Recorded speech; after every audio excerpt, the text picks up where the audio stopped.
안녕하세요. 7월 20일 목요일입니다. 오늘도 하루 한 말씀으로 주님과 동행하는 하루를 힘차게 시작하길 원합니다. 창세기 22장의 말씀 함께 볼까요? 1절부터 14절 좀 긴 구절인데요. 제가 봉독해 올리도록 하겠습니다. 그 일 후에 하나님이 아브라함을 시험하시려고 그를 부르시되 아브라함아 하시니 그가 이르되 내가 여기 있나이다. 여호와께서 이르시되 내 아들 내 사랑하는 독자 이삭을 데리고 모리아 땅으로 가서 내가 내게 일러준 한 산 거기서 그를 번제로 드리라. 아브라함이 아침에 일찍이 일어나 나귀의 안장을 지우고 두 종과 그의 아들 이삭을 데리고 번제에 쓸 나무를 쪼개어 가지고 떠나 하나님이 자기에게 일러준 곳으로 가더니 제3일에 아브라함이 눈을 들어 그곳을 멀리 바라본지라. 이에 아브라함이 종들에게 이르되 너희는 나귀와 함께 여기서 기다리라.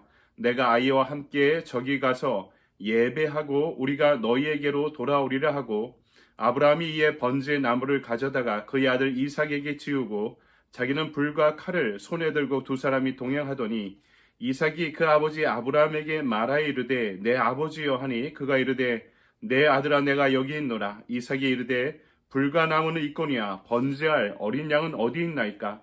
아브라함이 이르되 내 아들아 번제할 어린 양은 하나님이 자기를 위하여 친히 준비하시리라 하고 두 사람이 함께 나아가서 하나님이 그에게 일러준 곳으로 이른지라. 이에 아브라함이 그곳에 제단을 쌓고 나무를 버려놓고 그의 아들 이삭을 결박하여 제단 나무 위에 놓고 손을 내밀어 칼을 잡고 그 아들을 잡으려 하니 여호와의 사자가 하늘로부터 그를 불러 이르시되 아브라함아 아브라함아 하시는지라.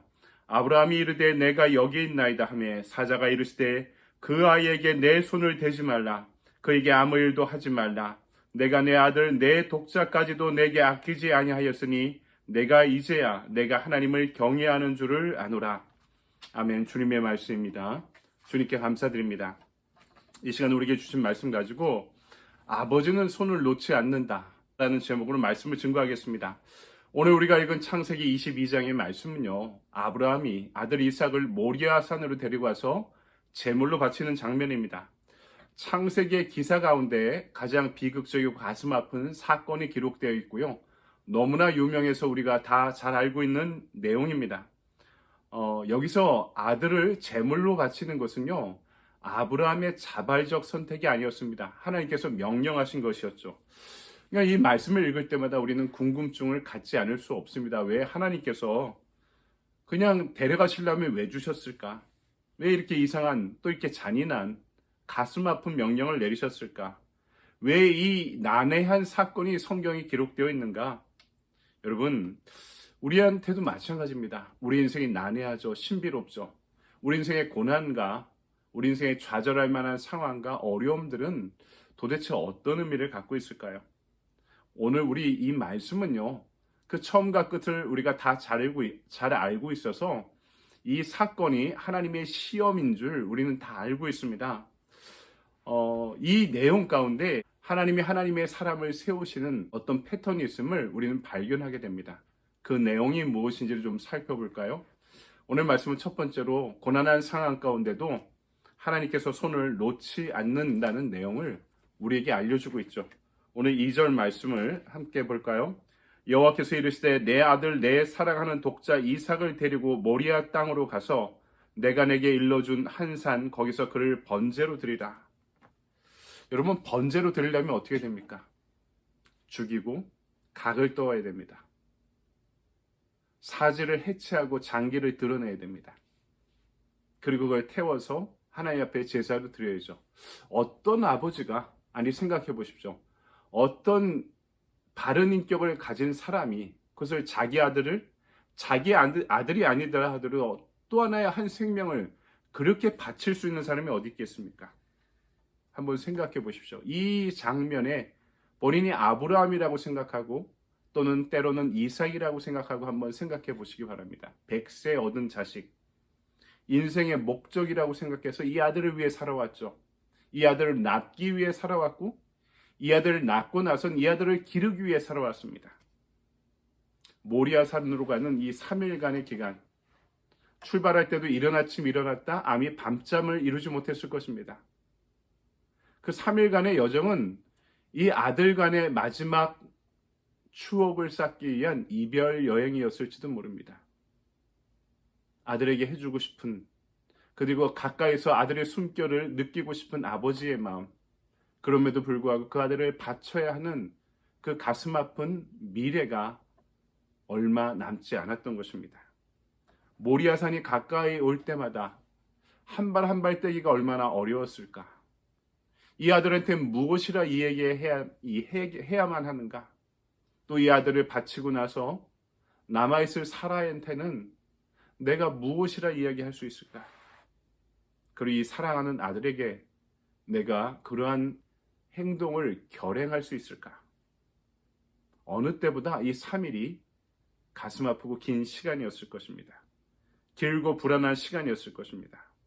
그렇습니다. 하나님께서 지금 제일 아까워하는 것을, 제일 사랑하는 것을 결국 나에게 바칠 수 있느냐 물으시면서 도전하고 시험하고 계신 것입니다. 그 시간 아브라함은요 3일 내내 아들의 손을 놓지 않았을 것입니다. 그런데요 이 말씀을 묵상하다 깨달은 사실은 하나님도 그 시간 내내 조마조마하면서 아브라함의 손을 놓지 않고 계셨을 것 같습니다. 여러분 우리가 잘 알고 있는 고전이죠. 닥터 지바고라는 영화가 있습니다. 저도 소설을 읽지 않고 영화만 일부 봤는데요. 이 영화의 마지막 장면이 기억이 납니다. 이 닥터 지바고 주인공의 형이 KGB 장교가 되죠. 소련의 혁명이 다 끝나고 자리 잡고 나서 여자 그 주인공의 딸, 마지막 남은 그 딸에게 이 삼촌이, KGB 장군이 된 삼촌이 왜 아버지랑 헤어지게 됐냐 그 이유를 묻습니다. 아버지를 기억하지 못하는 주인공이 여자가 이야기합니다. 아버지가 나의 손을 놓았다. 그러자 그 삼촌이 이야기합니다. 손을 놓은 사람은 진짜 아버지가 아니었다. 진짜 아버지는 닥터 지바고다. 아무리 거리에 불이 나고 혁명이 일어나도 진짜 아버지는 딸의 손을 놓지 않는다. 여러분 진짜 아버지는요 딸의 손을 놓지 않습니다. 자식의 손을 놓지 않습니다. 내 손이 끊어져도 그 자식을 살릴 수 있다면 끝까지 붙잡고 있을 것입니다. 우리가 인생을 살면서도 때로는 너무나 살기가 어려워서 하나님께서 내 손을 놓으셨다 생각합니다. 하지만 진짜 믿음 있는 사람은 무엇입니까? 하나님이 내 손을 놓지 않으실 것이라는 것을 믿는 것입니다. 내가 붙잡는 것이 아니라 그분께서 먼저 붙잡고 계시기 때문이죠. 하나님이 내 손을 붙드시는 것. 여러분, 이 믿음이라는 것이 이것입니다. 내가 하나님을 붙잡지 않고 그분이 내 손을 붙잡아 줄 것이라는 것을 믿고 살아가는 것입니다. 의지하는 것입니다. 그런데 우리는 항상 내가 잡았다 생각합니다. 그러니까 내가 힘들면 내가 이 손을 놓을 수밖에 없다 생각하는 거죠. 그러나 알고 보면은 내가 붙잡은 것이 아니라 하나님께서 나를 붙잡고 계셨던 것입니다. 하나님은 예비하시는 하나님, 나의 모든 길을 이끌어 주시는 하나님, 나의 손을 놓지 않는 하나님. 그래서 고난의 시험을 당해도 우리는 하나님께서 그 손을 놓지 않으실 것이다. 아버지가 내 손을 붙잡고 계신다는 사실을 언제나 기억하시기 바랍니다. 두 번째, 오늘 말씀 보니까 아브라함의 믿음의 결단을 축복해 주십니다. 9절에서 10절 볼까요? 하나님이 그에게 지시하신 곳에 이른지라. 이에 아브라함이 그곳에 단을 쌓고 나무를 버려놓고 그 아들 이삭을 결박하여 단 나무 위에 놓고 손을 내밀어 칼을 잡고 그 아들을 잡으려 하더니, 바칠 것이 아무것도 없으면 문제가 되지 않죠. 바칠 것이 있기 때문에 문제가 되는 것입니다. 이 말씀은요 매우 근원적으로 우리의 인생을 돌아보게 만듭니다. 도전하고 있습니다. 내가 사랑하는 것, 아브라함한테 그것은 아들이었죠. 이삭이었죠. 내가 가장 이 세상을 살아가며 존귀 여기고 아끼고 이것만은 포기하지 아니하려 하는 것, 하나님이 우리에게 물으시는 거죠. 나를 위해 그것을 내려놓을 수 있느냐? 그것보다 나를 더 사랑할 수 있느냐?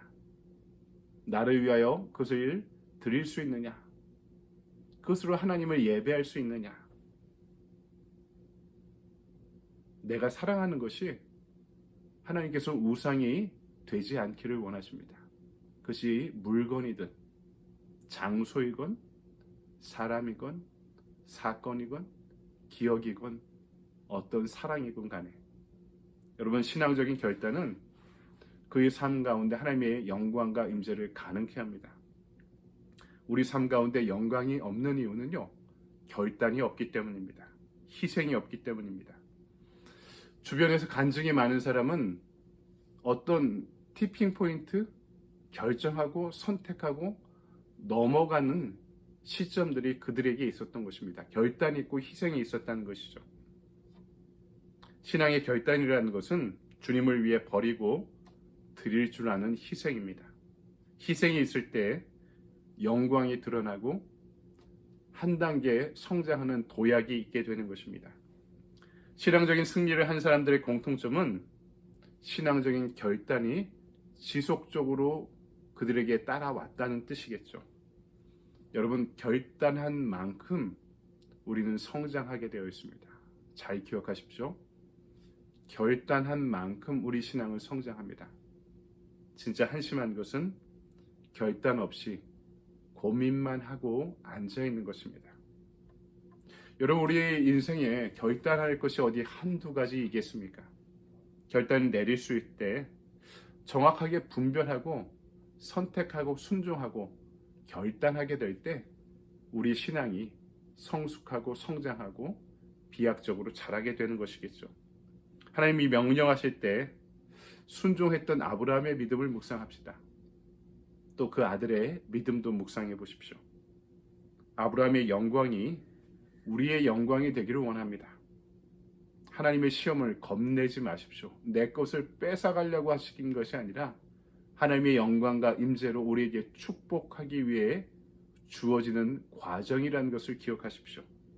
망하라는 시험이 아닙니다. 우리 신앙의 성장과 유익을 위해 반드시 필요한 과정이기 때문입니다. 그 시간에도 주님께서 우리의 손을 놓지 않으십니다. 내가 그분의 손을 붙잡는 것이 아니라 그분이 우리의 손을 붙잡고 계십니다. 이것을 위해 헌신할 때 주님의 영광이 함께합니다. 영광이 아닌 일에 인생을 낭비하는 삶이 되지 않길 바랍니다. 아브라함의 신앙적인 결단이 우리에게도 주어지게 되기를, 그 순종의 축복으로 인해 하나님의 영광이 우리와 함께 하기를 주님의 이름으로 간절히 축원드립니다. 적용의 질문인데요. 아들을 바치려는 아브라함의 순종과 자신을 죽이려는 아버지 앞에 저항하지 않는 이삭의 순종 가운데 그리스도의 모습을 보게 됩니다. 오늘 나에게 가장 소중한 것은 무엇이고 그것을 나는 어떻게 하나님을 위해 드릴 수 있을까요? 여러분, 참 이 적용 질문을 만들고 또 고민하면서 참 많은 묵상이 따라와야 되는 것을 알게 됩니다. 오늘 하루를 종일 이 말씀을 묵상해야 될 것 같습니다.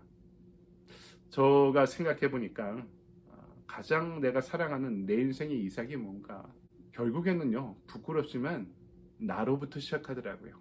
내가 나를 너무 사랑하고 있구나. 나에 대한 자기애를 버리지 않고 있는 저 자신의 모습을 발견합니다. 저로부터 가까운 것으로 사랑하더라고요. 사적으로는 우리 가정이고 아내와 자녀들이고 공적으로는 나의 교회입니다. 무엇을 바칠 수 있을까요? 무엇을 드릴 수 있을까요? 무엇을 희생할 수 있을까요? 이것을 위해 어떻게 결단할 수 있을까요? 여러분, 오늘 하루를 이 말씀을 온종일 묵상하시기 바랍니다. 그 가운데 주님 주시는 깨달음이 있다면 바로 그 자리로부터 순종하는 저와 여러분의 하루가 되기를 소망합니다. 여러분, 이 말씀 붙잡고 살아가는 은혜의 하루 되시기 바랍니다. 감사합니다.